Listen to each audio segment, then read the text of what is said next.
racism really mean anything? Is it institutional? I think what we saw. So here's one example that I think is really um, I think this is undeniable. So when you look at the shark situation, where you had Soul Bunny making the argument that shark appeals to white people and therefore is on the side of white people and is therefore a traitor to his own race.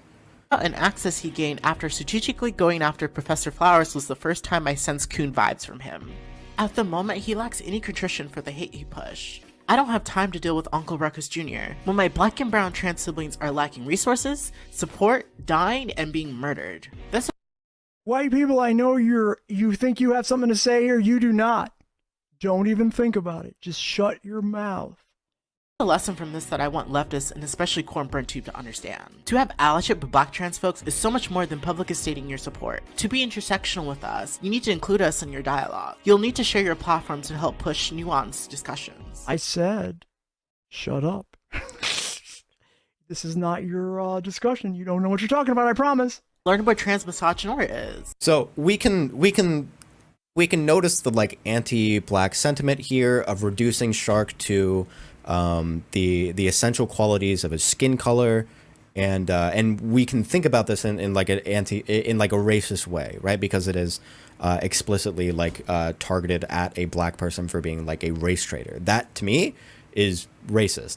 But the core of that is the resentment for white people that made that possible.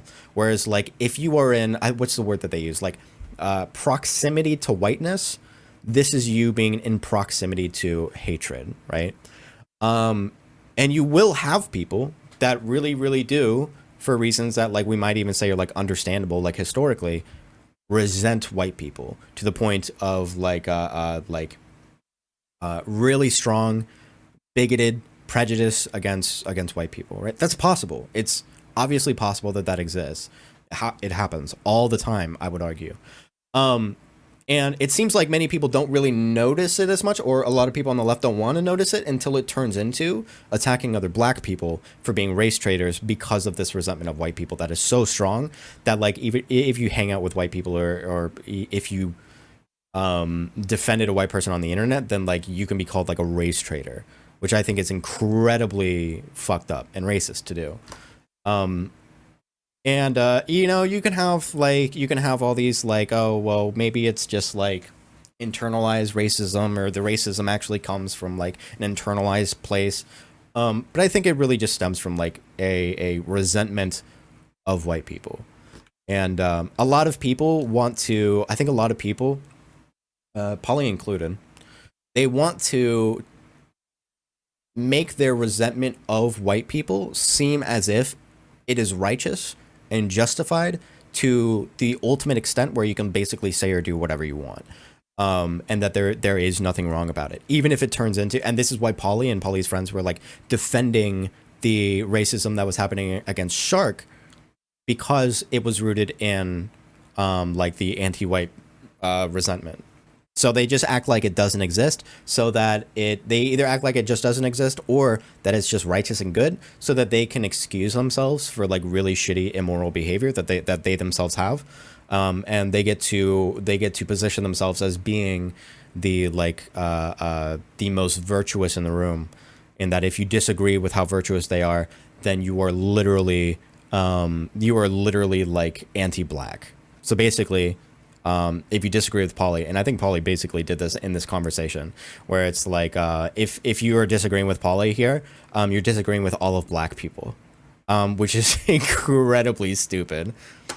If you are taking heat from the black community, and you are, I would say your principles are highly questionable. So she's referring back to this idea that like the black community, the homogenous group of black people that are all reduced down to their essential quality of their blackness, they all in unison disagree with Vosh, and that is the principle upon which Polly disagrees with Vosh. But what she's really doing here is that if you disagree with this, if you disagree with Polly, it just shows that you're anti-black because you're not listening to black people. It's the same thing that we see like over and over and over and over again with these people that want to be seen as like the virtuous white savior of black people thing that we saw with Katie before, and we see with Polly basically every single week or every day. But yeah, apparently Vosh has like reached out to Polly, and maybe we can be seeing a debate between the two, which sounds awesome, sounds phenomenal. One of the comments on the Reddit post I sent mentioned you specifically.